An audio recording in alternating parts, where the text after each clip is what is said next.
Je crois, enfin, c'est sur mon écran. Le dimanche d'ailleurs.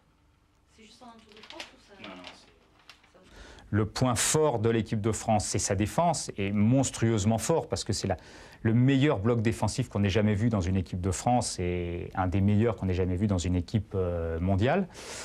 Donc voilà, la France s'appuie sur son point fort. C'est pas toujours très excitant pour les spécialistes. Alors comme c'est la France qu'on voit jouer, tout le monde est passionné, tout le monde est ému, tout le monde est excité.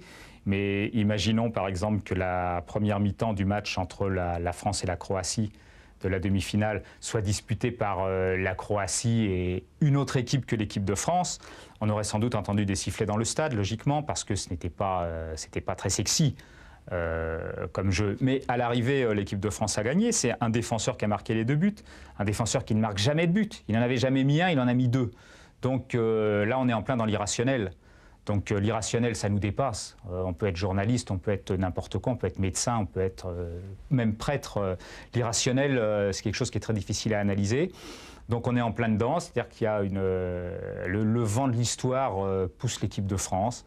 Alors on peut certes discuter de la méthode, mais on ne peut que s'incliner devant le résultat.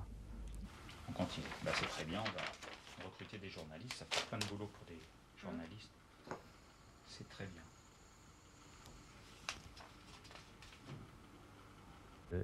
Aimé Jacquet, on ne peut que le féliciter, puisqu'il est arrivé au résultat qu'il s'était fixé, disons arrivé en finale de la Coupe du Monde. Nous, on pensait que par le moyen qu'il allait utiliser, il n'y arriverait pas. Il y est arrivé.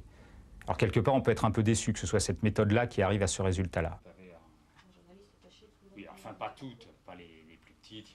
Il y a dans l'équipe du Brésil effectivement des joueurs qu'on ne voit pas ailleurs. Alors je ne parle même pas de Ronaldo, parce que Ronaldo c'est un ange tombé du ciel. Ça c'est un peu différent. On voit ça tous les 10 ans ou tous les 20 ans. Il y a eu Pelé, il y a eu Cruyff, il y a eu Maradona, il y a eu Platini, puis il y a Ronaldo.